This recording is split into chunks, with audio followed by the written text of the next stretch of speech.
Okay, I forgot to check my mic earlier, but you all hear me, correct?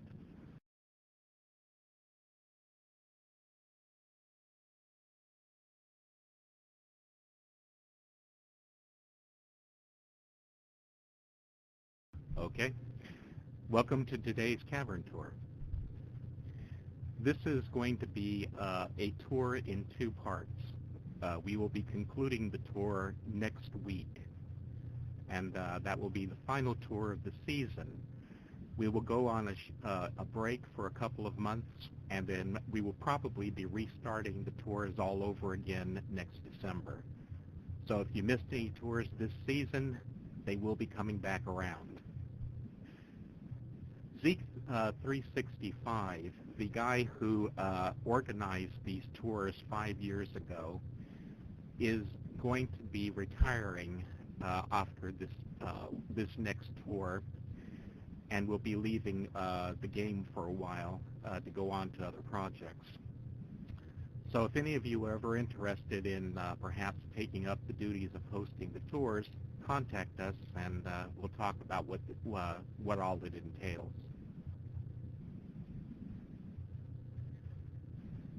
This age, of course, is called Gahreesen.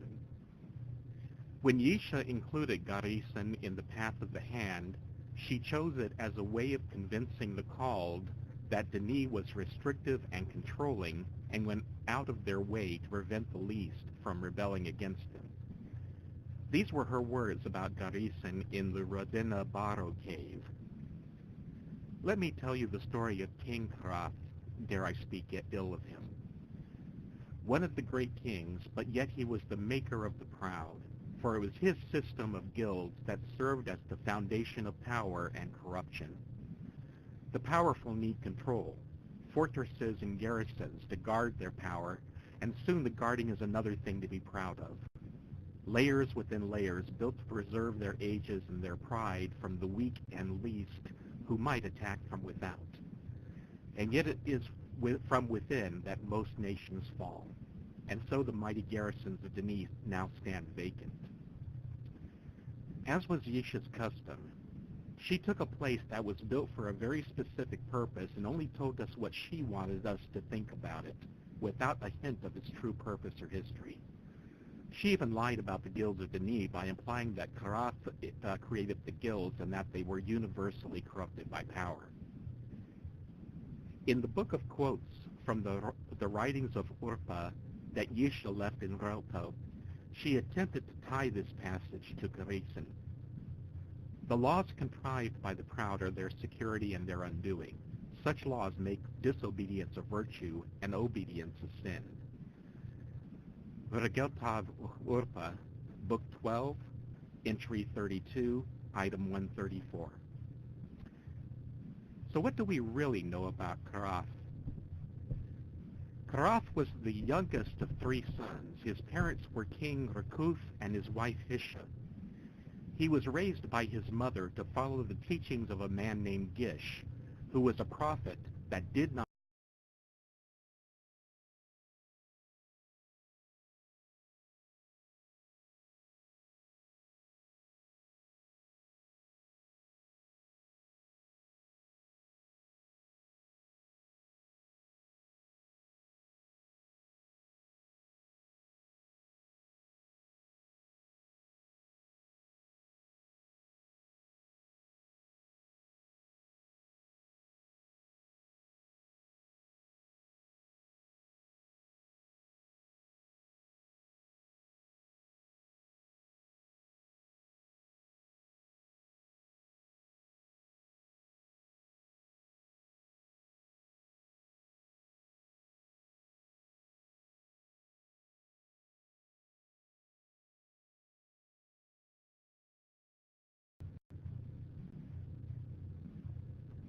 are you hearing me now?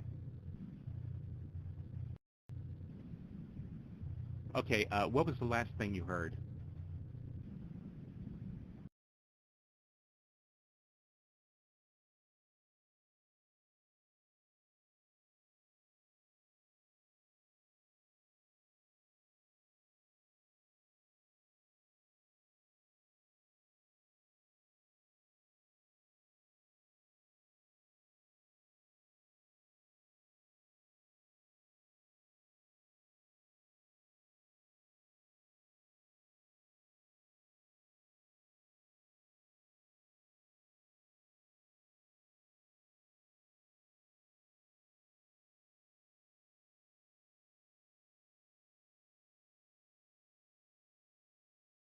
Okay, so we lost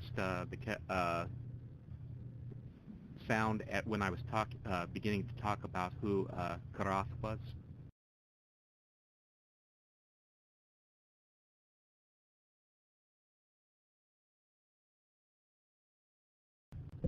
Okay, I'll start over from that paragraph. Karath was the youngest of three sons. His parents were King Rakuth and his wife Hisha.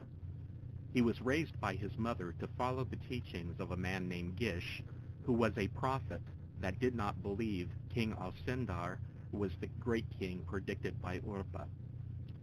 Because of the doctrine of Gish, and because he'd watched his father argue with his advisors about the perceived need to cut off ties with outsiders, Karath decided at an early age that the monarchy was no longer the correct way to govern Denis. This wouldn't have mattered since, at the time, he was not the heir to the throne. He had at least two older brothers. But later events changed that. When Rakuth was on his deathbed, he saw something that convinced him that Karath should be the heir of the throne rather than the older brothers.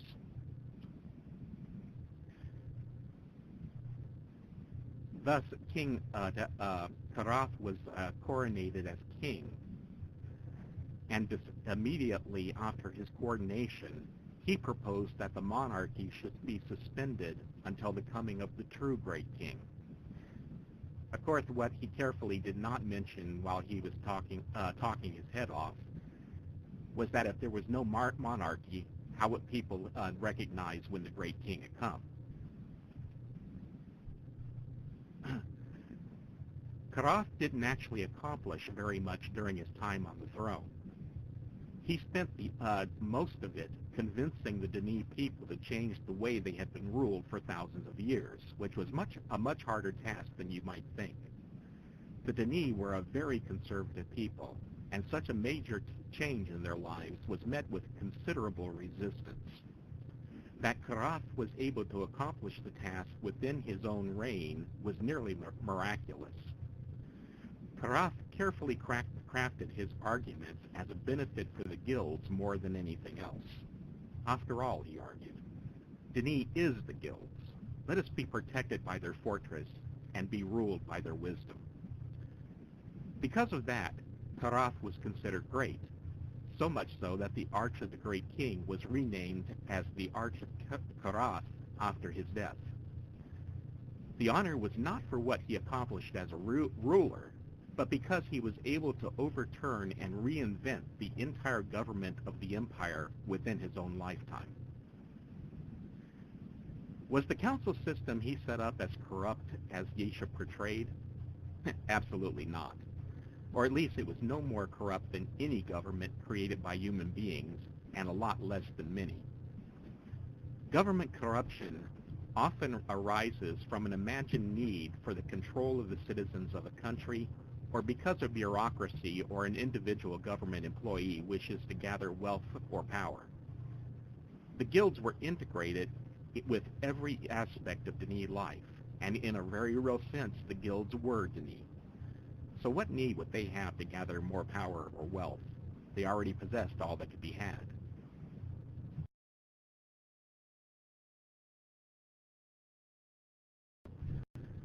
Let's talk about the age. Gahreesen is a private age that was commissioned by and belonged to the Guild of Maintainers. The Guild of Maintainers were a law enforcement agency for the ages outside of the Denis caverns. Maintainers approved newly written ages, made regular inspections of ages to ensure their proper upkeep, and destroyed flawed linking books. They were also responsible for Denis relations with non-Denis people, whom they called Arotanti, which means outsiders. They worked cooperatively with the Guild of Riders and with the City Guard, the law enforcement organization that was responsible for policing the Denis caverns, regulating traffic, and protecting the king. A modern analogy would be to think of the City Guard as the urban police force and the maintainers as the sheriff's department. Around 8500 on the Denis calendar, The maintainers created a small but elite division that was given the job of research and testing of technological advancements. It was for that division that Gahreesen was written. The maintainers who were headquartered here were highly trained both physically and mentally. Because of the sensitive nature of their work, operational security was considered crucial. The Age was conceived as a layered fortress that was as close to impossible to breach as they could make it. After the buildings were constructed and necessary linking books were written, the two buildings in this age were made to spin by means of water power flowing underneath them and constantly rotate to prevent any new unwanted books from being written here. Gahreesen also served a very different purpose. The larger of the two fortress buildings had a maximum security prison built at its highest point, which was accessed by a completely separate set of linking books than the rest of the age. It was impossible to get from the lower parts of the building to the prison and vice versa unless you jumped off the roof. And if you did, it was a very long way down. Not long before the fall of Denis, the smaller of the two buildings was opened to the public on a restricted basis. Under guard, normal people of the higher classes were allowed into the Age to be issued key devices. They were still distributing them when the fall of Denis occurred. The name of this age, Gahreesen, is derived from three Denis words. Garo means great or mighty, Aria means to protect, and Senaren means building or structure. Thus, Gahreesen means a great protective structure, or in other words, a fortress.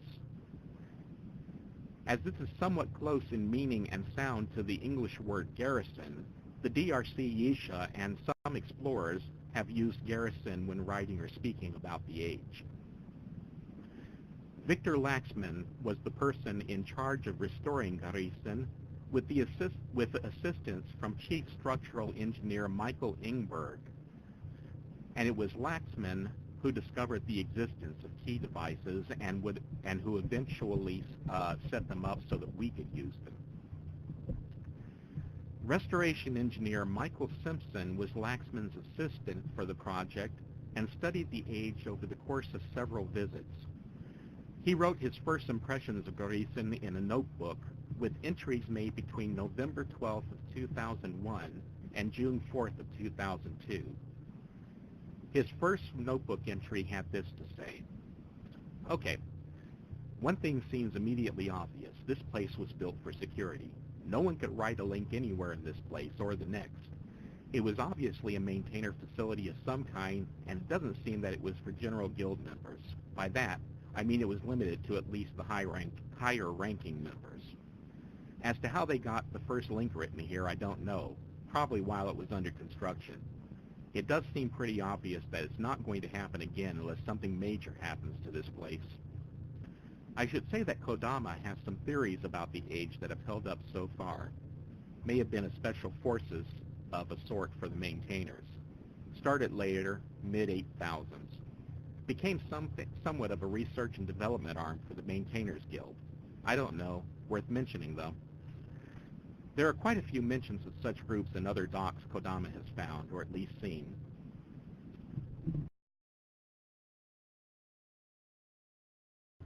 Okay, I'm going to pause for a moment. Does anyone have any questions about anything I've spoken about, up to this point?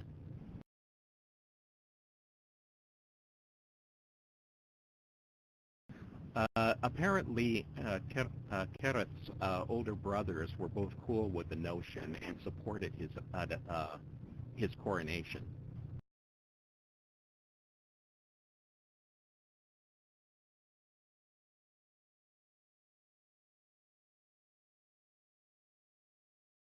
Okay, when Careth abdicated and turned over control of Denis, it was to a council made up of members of the major guilds.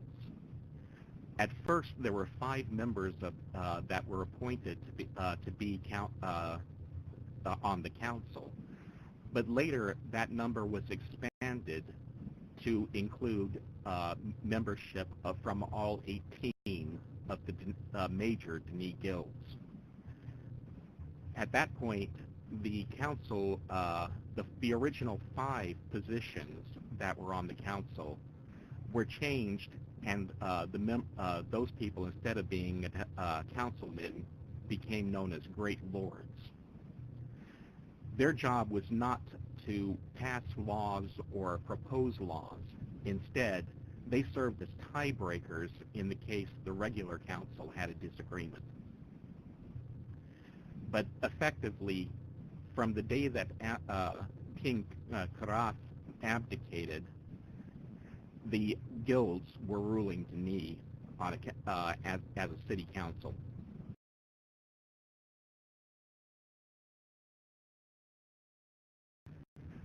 Gahreesen was controlled and manned by the Guild of Maintainers. If you look around this room, the symbol that you see all around is the Maintainers logo. It's made up of an eye overlooking a linking book.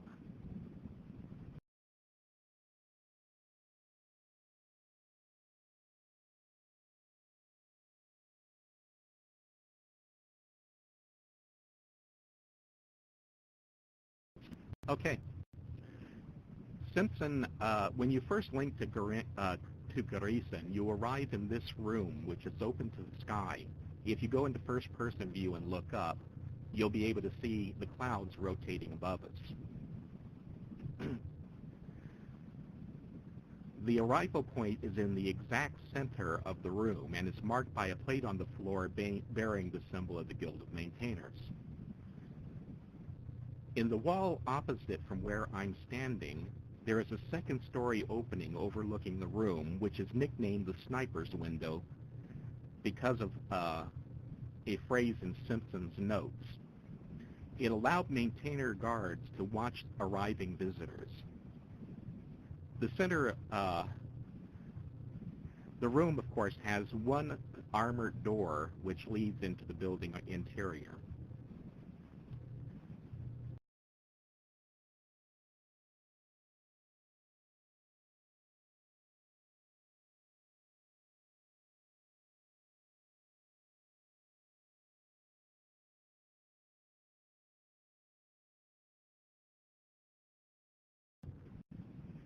By the way, the dividing line that you see in the wall, where all the maintainers' symbols are, is the ceiling of the first floor and the beginning of the second floor.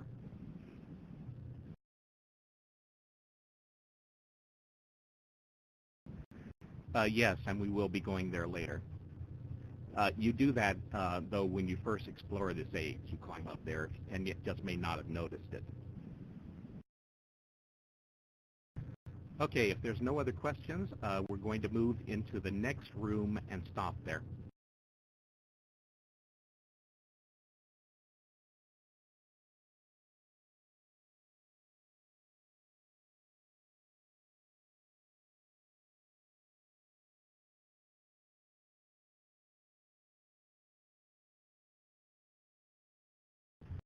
You're going to want to stand in front of me so that when I tell you directions, they'll mean something to you.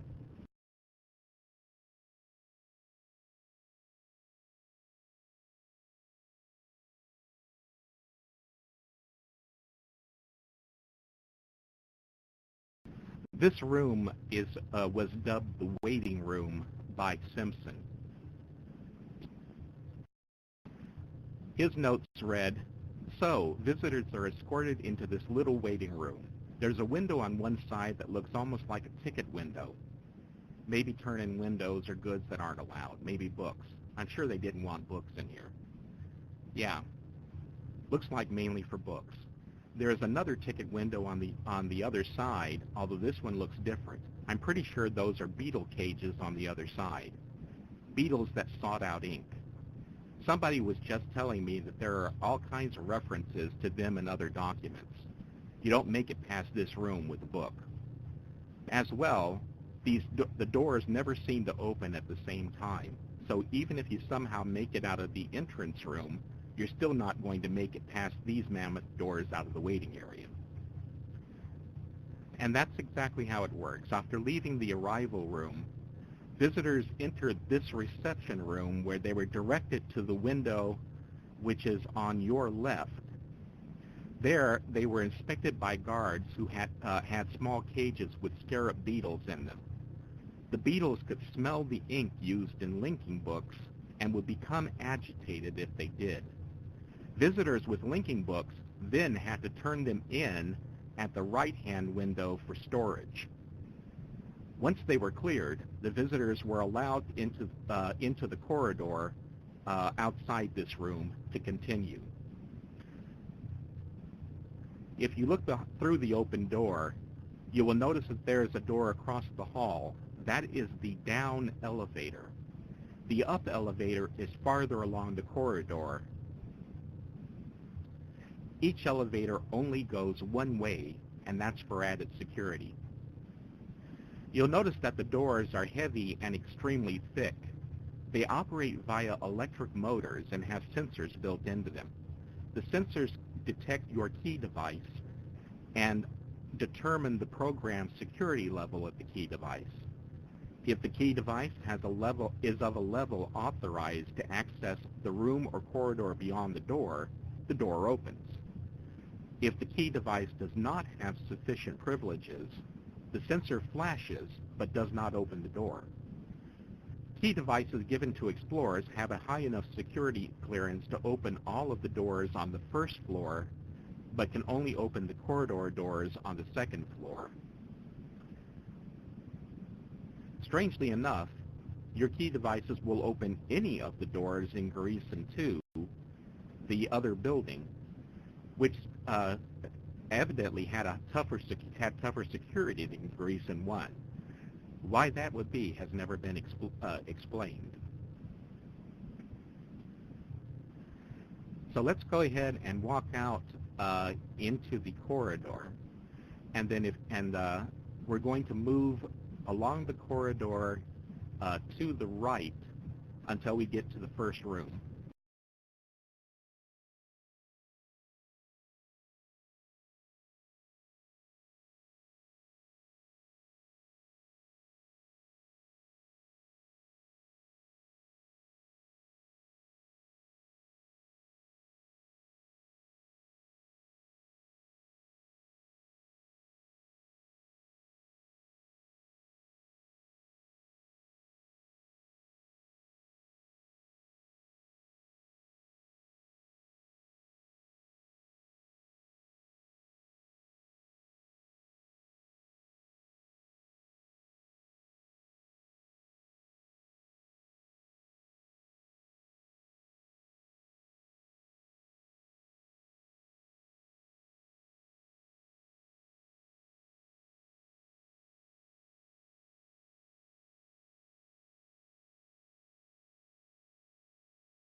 Okay, that looks like that's everyone.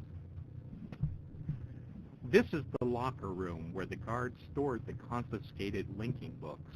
If you look at the cages that line this room, most of them are filled with books that were confiscated on the last day that this fortress was in operation, just before the fall of Denis. Visitors were never allowed in here, and the room still holds a rather large collection of confiscated books. Why they had so many books to collect was a bit of a mystery to everyone until Dr. Watson, Richard Watson, I should say, explained it in an open letter to explorers.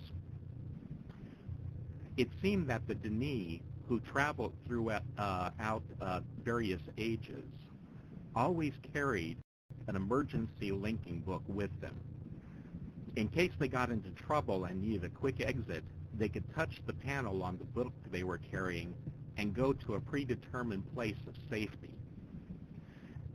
That may have been a private age that they owned. It may have been a public age that they happen to have a copy of. But generally speaking, they use them the way that we use our Relto books now. However, unlike the Relto books, when they used their linking books, the book would remain behind because of limitations in the Denis art of writing. So when once they had used their book, it was lost to them unless they were able to go back and find it wherever it was when they linked out.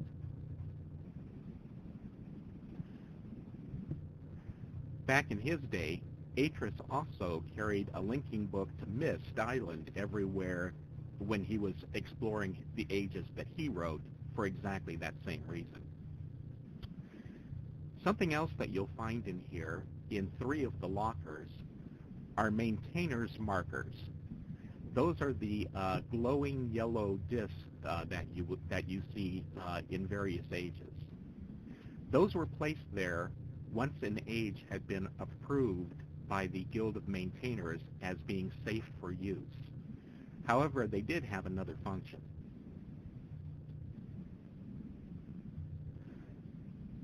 Somewhere in this, there should be, somewhere around here, there should be a maintainer's mark that has been fully assembled. If you look over to your left, over in the corner, you will see a number of metal spikes standing up, and I believe there's one that's fallen down, which has a marker attached to it. Those spikes were driven into the ground of an approved age, and then the activated marker was placed atop it. You'll also see a number of the marker caps in the locker next to those spikes. The caps contain the valuable components, which is why most of them are inside of lockers. An explorer named Keith Lord, who incorporated a maintainer's mark into one of his fan ages, report that the markers also serve the same function as the Great Zero in that they formed the point of origin for the Denis cylindrical coordinate system. He reports that markers that are lit are capable of being used for navigation, markers that are flickering give garbled readings, and markers that are dark are dead and you do not get a coordinate reading from them.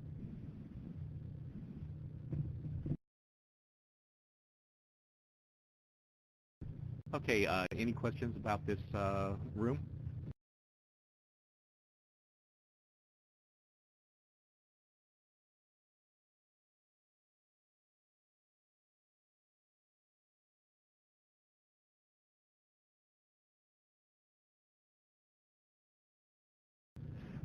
Nothing's ever really been said about writing a linking book per se. We do know that sometimes descriptive books could be written in a matter of weeks or months if they were trying to hurry it along. Descriptive books had a special language that was used in writing them that incorporated what were called Gahreesen, or great words. Writing an age is akin to writing a program for a computer, and the Gahreesen served as macros. What they did is that they were certain words that you could use as shortcuts to get a desired effect. In other words, if you wanted rocks scattered around an age, there was a word that would do that for you without you having to write the position of every single rock. There was the same thing if you wanted certain types of plants in an age. You could write those in using the Gahreesen, and that saved them a great deal of time when they were trying to create a new age.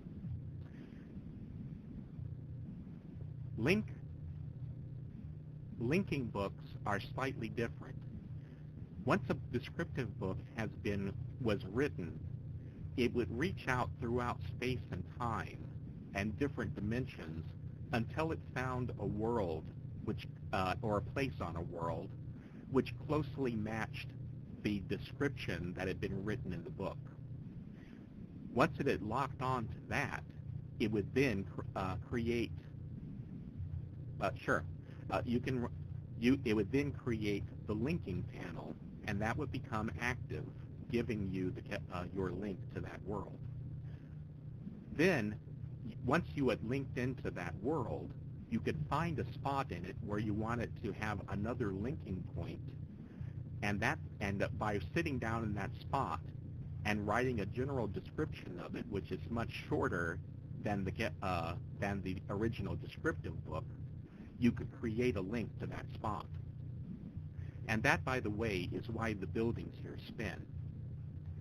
Because in order to write a linking book, you have to be motionless in relationship to your surroundings. Once they started these buildings spinning, it became impossible to write linking books here.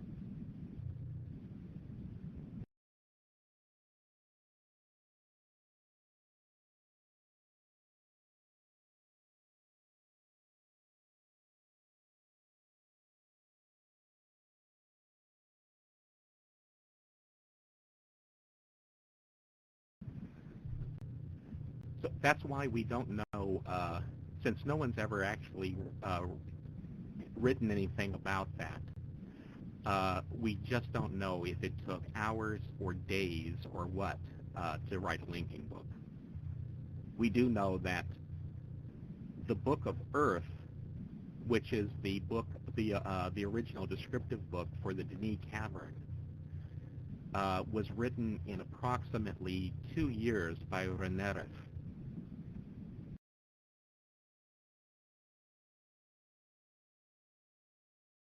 Hummingbird, which lock gate are you talking about?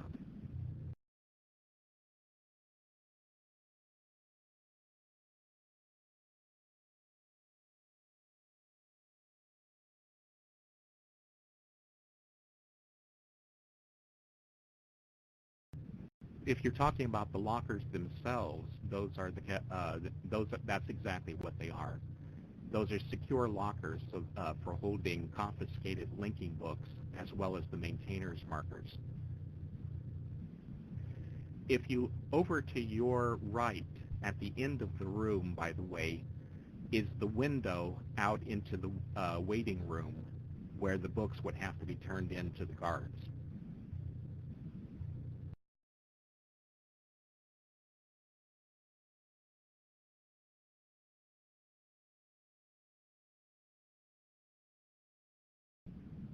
Okay, if that's it for questions here, then we're going to go ahead and move into the next room through the connecting door.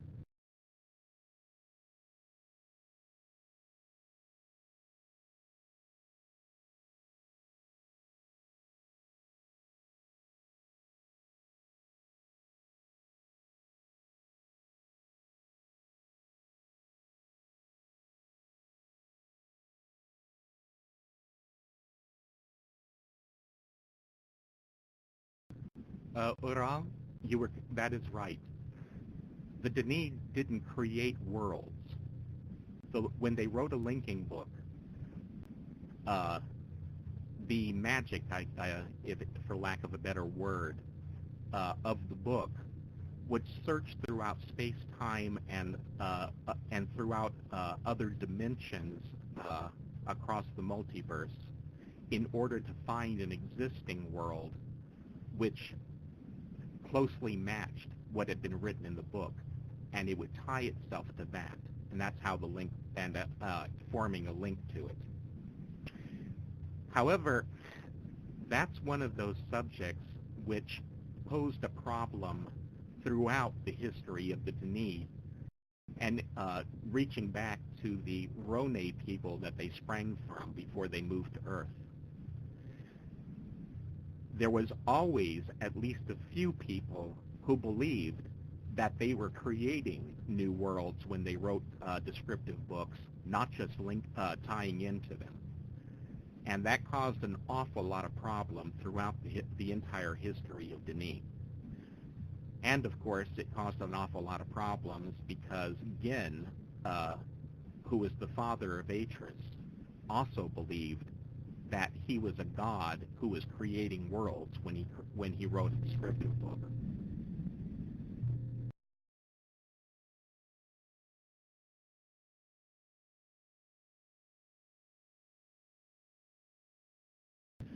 This is the only room that visitors to the age were permitted to enter. Once they had been cleared through the waiting room, they would come down the corridor to the door to this room. They would come in, place their hand in the linking book or the key dispenser, and be issued their key. At that point, a guard would come from the locker room that we were just in with their belongings, give them to them, and they were expected to immediately use the Nexus book that I'm standing next to. They were not permitted to stay here any longer than it took them to get their key device and to be given their possessions back. The books that remained in that room were books that were collected on the day of the fall of Denis. And at that point, people had a lot more trouble with other things to worry about than collecting their merchandise from that room.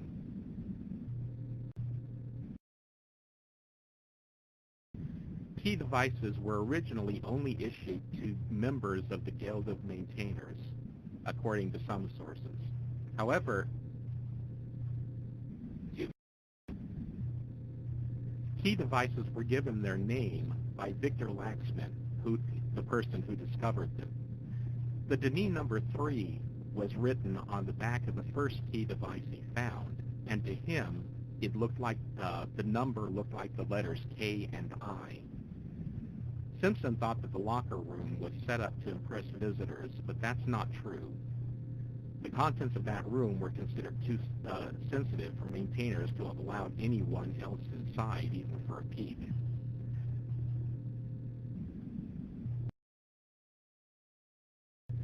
Across from this room, outside and the door, through the door to the corridor, is the elevator that leads up to the roof.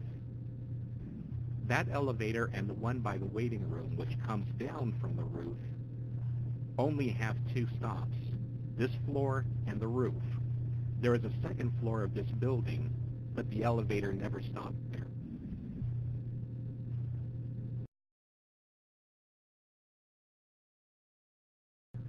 Okay, we're going to walk out the door to the corridor. We're going to make a right turn, and we're going to go to the next room in line here.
Simpson calls this the warehouse. When the DRC originally found this room, here's the notes that he made on it. Quite a bit of goodies in here, all of which I'm sure most visitors never saw. pretty bad cave-in from the floor above, although Ingberg says structurally the place seems alright. He's doing a more detailed inspection later. Looks like most of these crates are filled with key maintenance type equipment, as well as a variety of spare parts, etc. I don't know. Laxman will have to give this place a good inspection. I'm sure he'll love going through it all. Beyond me, I know that.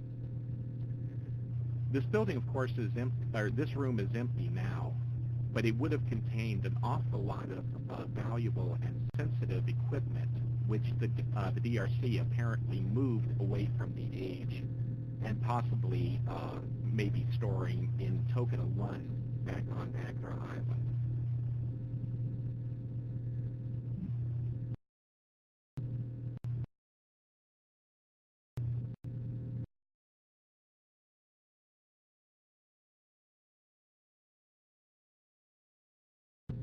And I was about to say something, and it entered my head, and it flew right out the other side, and I don't know what I was going to say. Anyway, any questions about anything I've spoken about up to this point?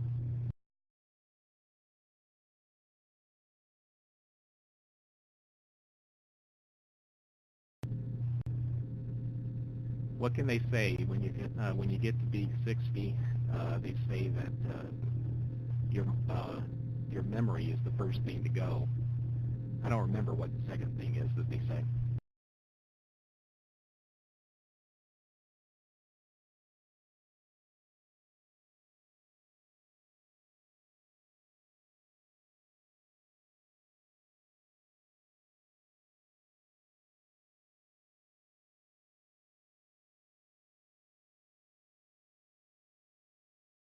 There's not an awful lot I can do about that. We'll just have to deal with it.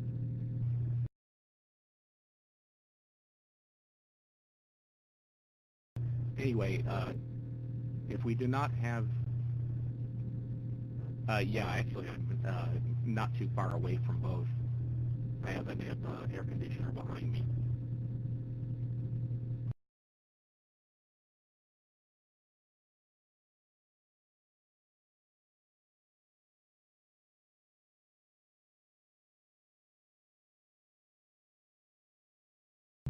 Okay, anyway, since there don't seem to be any questions, we're going to walk back out into the corridor and along the hall to the next room.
Okay. Simpson's note about this room is beetle cages. Convenient cave-in. Not sure how one is supposed to get to in the beetle cages without it. No idea how they did it. Link maybe. Regardless, pretty positive the cages were for beetles. Symbols on the front, and quite a bit of remnants in some of the dirtier cages. We'll have to clean those up. Wonder when they all died. Speaking of access, another question. How'd they get to the second floor? Elevators skip the middle floor. More security, I suppose. And Simpson was correct. This is a scarab beetle cage room. Currently, it can only be reached through the crevice torn in the corridor wall, but originally, there was a doorway from this room into the warehouse. That's now blocked by rubble from the collapsed section of ceiling. Simpson apparently did not climb over the rubble and find that door. When the DRC first found this room, there were remains of dead beetles in the cages. Victor Laxman had them cleaned out. There is a persistent myth floating around among explorers that the scarab beetles used for making linking book ink were native to Gahreesen. However, there is a problem with that idea. They're known to have been an ingredient in the ink used in linking books pretty much since day one. And if the beetles came from this age, how did the Rone or Denis make the ink before 8500 when the age was written? It is known that Ginn visited Gahreesen and found surviving beetles here. When he wrote Riven, he included those beetles in his description so that he'd have them for making ink there. The beetles can also be found in a place called the Ink Age, which was one of several ages written as a source of materials for the Guild of Fine Artists. My best guess is that the beetles and the trees that were used in making books were all native to Gardernay and were written into other ages for the same reason that Ginn wrote them into Riven. They knew that Gardernay was doomed, so making those resources available elsewhere would just be common sense. However, on Gahreesen, it's probably just a case of some of the beetles escaping after they brought them in to use in detecting linking books. And apparently they liked the environment and flourished here. As I mentioned before, their importance to the maintainers here lay in the fact that the beetles, since the ink was made of their own bodies, could smell the ink used for the linking books and reacted strongly to it. Behind me is the window where a guard would stand with the small cage of the beetles to check incoming visitors for books. If detected, the visitor would then be escorted across to the other side of the room to the locker room window to turn them in.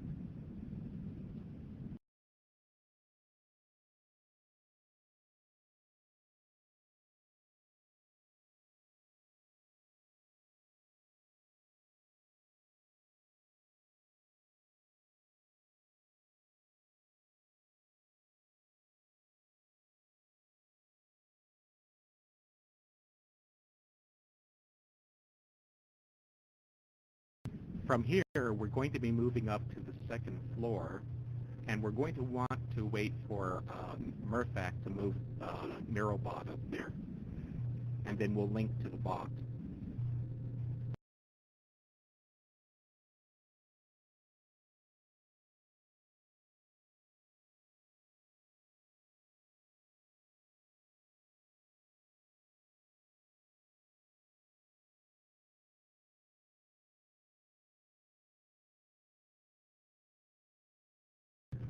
Or he's just going to warp us up here. That works too.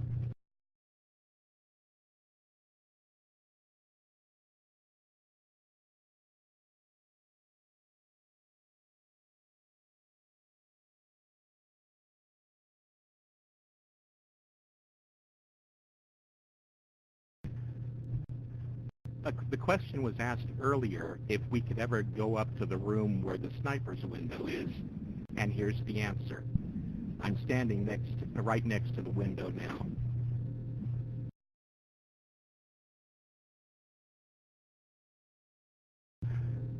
now. Hummingbird, just PMW to Mirobot or find Larry, and both will get you up here.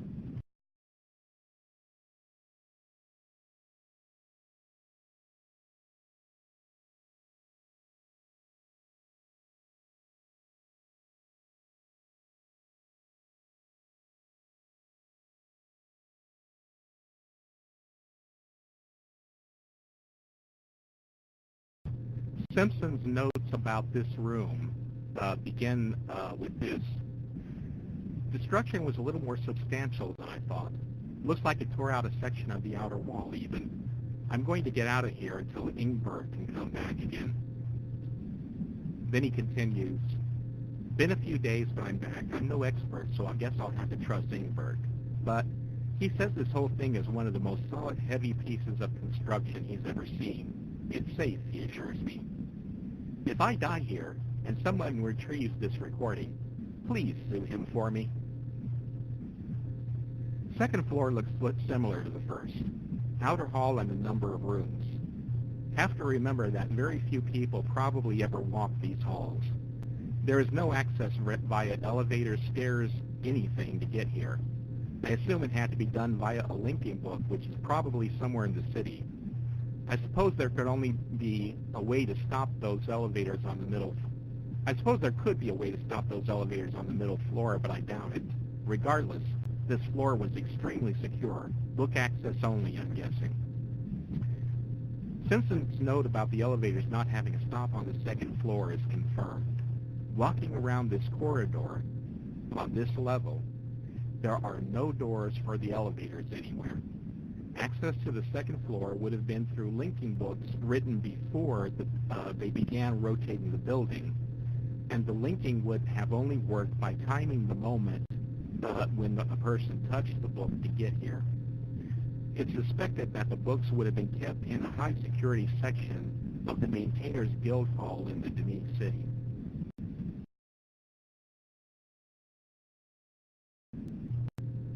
Okay, any questions about anything up to this point?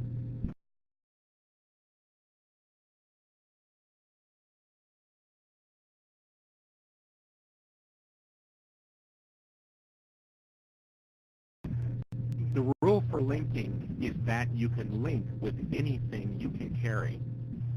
This is, means in order to use a linking book, living tissue had to touch it, although you still could have gloves on or something along that line. Hummingbird, I'll be talking about that in a moment. And that gets us into the subject of how the Denis moved cargo around from age to age. If living tissue had to touch a living, or a living creature had to touch a linking book and could only carry whatever it was that it, or could only take with it whatever it could carry, then that leads to the question of how do you move bulk cargo? And the answer to that is pack animals. A handler could touch a linking book to a pack animal, and that animal would link with whatever it was carrying, however that load might have been. That means if you had a large load, you used a larger animal. Now, there is also a theory that that is why the Barrow were kept by the Denis Empire. And that's a mystery that's never been explained. There may be further notes about them, but they haven't been released. We do know that the average person in the Denis Empire and most of its elites had absolutely no knowledge whatsoever of the existence of the Barrow. Apparently, it was a very closely guarded secret only a few knew. And to put it bluntly, the majority of the Denis people would have been completely and utterly horrified and outraged if they had known about them, because the Denis Empire very definitely had some strict laws that were anti-slavery. So the idea that there was an intelligent race which was bound to serve the Denis Empire against their will would have horrified them. But it is suspected that the reason that the Barrow were kept bound to the empire was because of their approach to linking. They had a completely different art than the Denis had, and that surpassed many of the Denis limitations. For instance, we know that a Baro could reach out and touch something and link with it. And apparently it didn't matter how big that object was. So it's suspected that the Baro may have been used as a sort of superior pack animal by the people who knew about them. However, that's a theory, and there's nothing so far that has been released by the DRC that would confirm it. As a matter of fact, there's even some proof that in the way they wrote things, that the DRC did not know about the Baro until the Baro made themselves known during what was called the Baro War.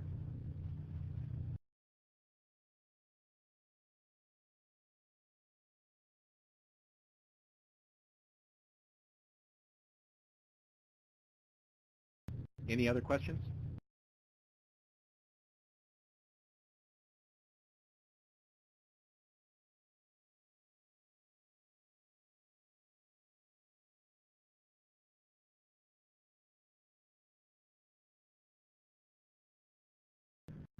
No. The Baro are an intelligent Arotanti species. In other words, they are a people that were discovered on when an age book was written, or at least that seems to be what the case is. We know that the Baro came from an age that was called the Spiral Age. It was one of the books that the DRC knew about and had planned to release at one point.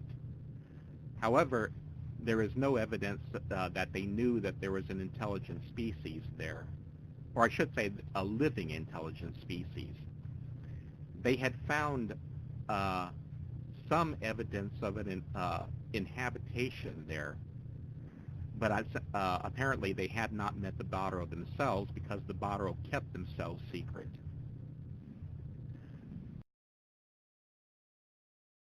How the Baro became bound to the empire in the first place is another one of those things that there's absolutely nothing written about, so we have no idea how it happened. The Baro, as an intelligent people, had developed their ability to link as a technology, and we know that it was done by means of specific designs in their own language, just like the Denis had the Garo Hevti. And the Baro were not born with the ability to link. They gained it during a rite of ascension to adulthood, in which they were tattooed with marks that allowed them to link.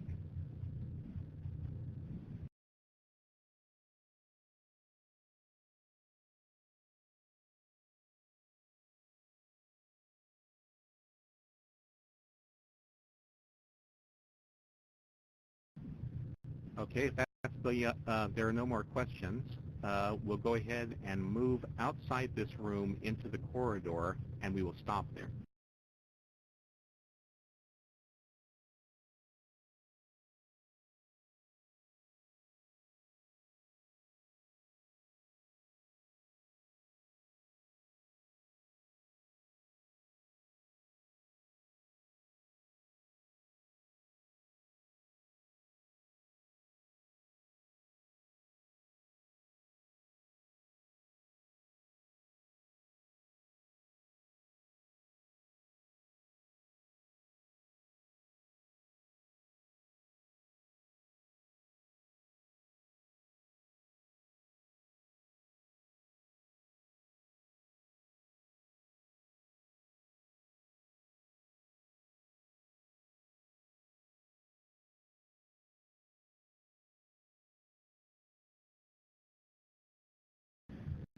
The reason why we're stopping here is just so that I can point out one of the secrets of this building. Looking at this crack which formed in the wall when the building was damaged, you will see what looks like a wall moving past it, but that's an illusion. This building is set in a hole in the ground, And what you're seeing is the building itself is moving, and the wall you're seeing through it is what is holding still. The building is being rotated by water power. We're in a river valley, and water is being directed underneath the building against a kind of stone blades built into the base of it, and that water pressure is moving us sort of like a water mill would on a river.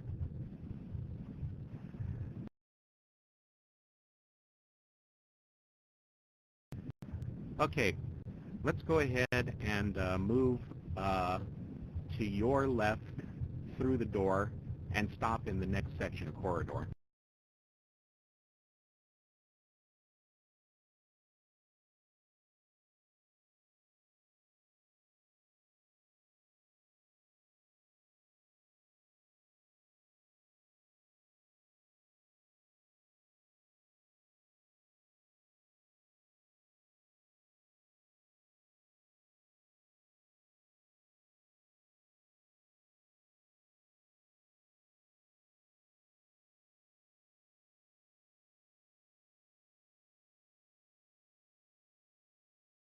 The door that you see in this corridor is a higher security level than than the rest of the doors, the ones that actually go from one section to another are.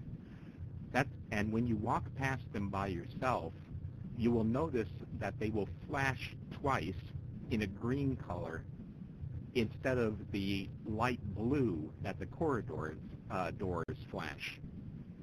That indicates a higher security, and because our key devices are not authorized to pass them, they do not open.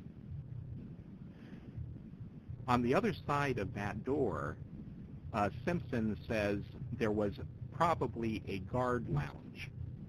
Next to the observation room, at least that's what I assume it was, is what looks like a guard lounge. Looks like they stayed here for long amounts of times. There are beds in here as well as couches. I assume these guys manned the window/observation post while the visitors were coming in.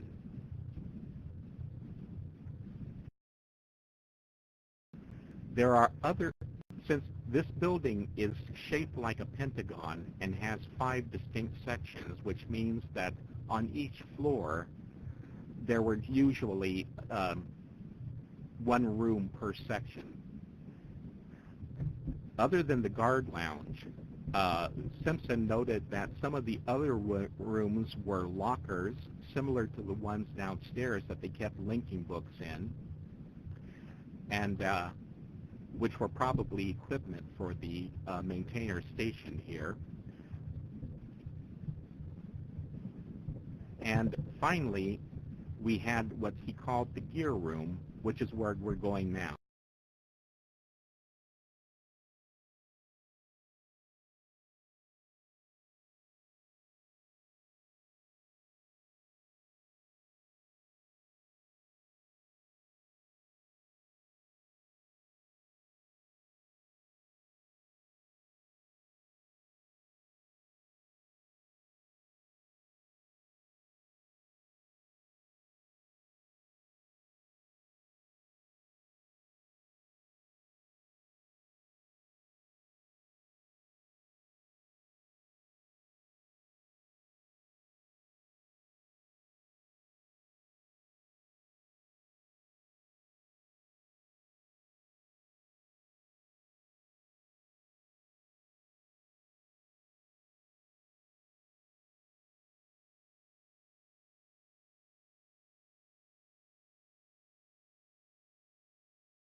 Simpson's notes for this room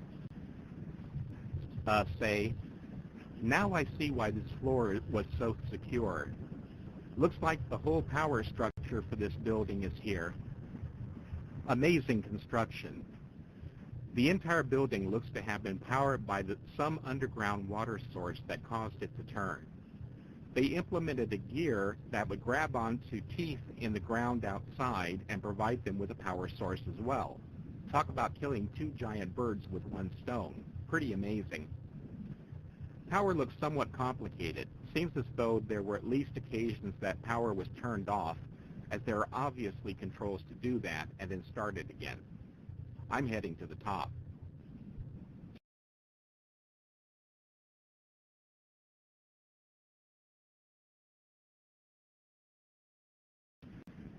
As Simpson noted, the second floor of this building is completely forbidden to visitors, and even not all of the maintainers could get to it. Simpson thought that the only way that there was to get here was by means of a linking book used in conjunction with precise timing. The rooms are also restricted. This is the room that holds the generator for the building, as well as electrical switches. The building is turned by water flowing through a tunnel underneath it. The gigantic gear that I'm facing is connected to a gigantic generator, and when it's set in the up position, it engages with teeth that are projecting from the socket that this building is set in. Thus, the movement of the building by means of water power turns the gear, which in turn turns the generator. To provide maintenance for the generator, such as lubrication or to repair any damage it might sustain over time, the generator could be turned off, which would kill all of the electricity in the building. So they had another generator over to my right and to your left.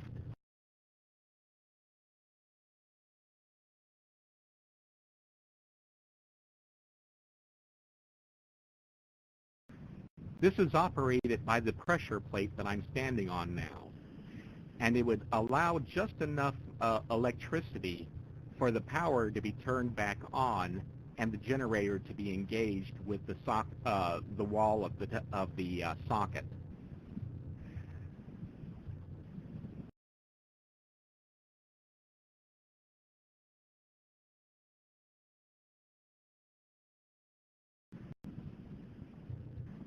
One man could operate this emergency generator while other men activated the main generator.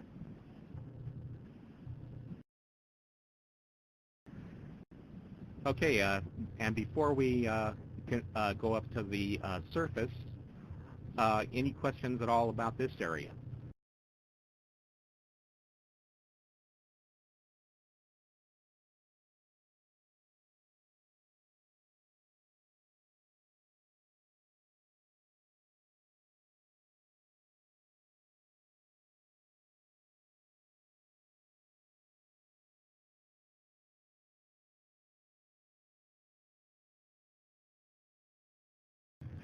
Basically because of Simpson's notes. We know that he says so quite openly that these places are probably water powered, and that was one of the things I had written. I had read from his notes earlier.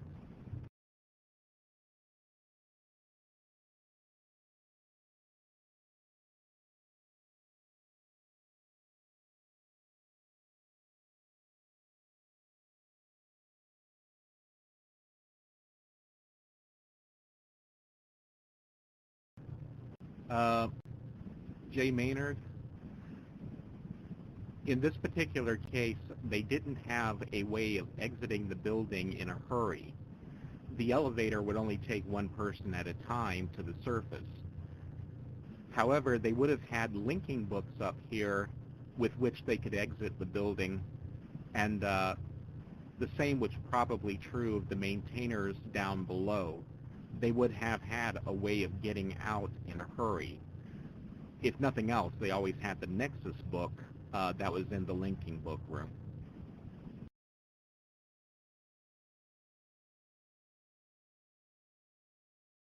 Not to mention the fact that the maintainers, of course, had an entire locker room full of emergency linking books that they could have borrowed in if something had happened.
Okay, try telling PMing the letter G and the numbers 34 to Mirobot now, and we'll see if that works for us. It should. Again, that's G34. Just type that and press enter.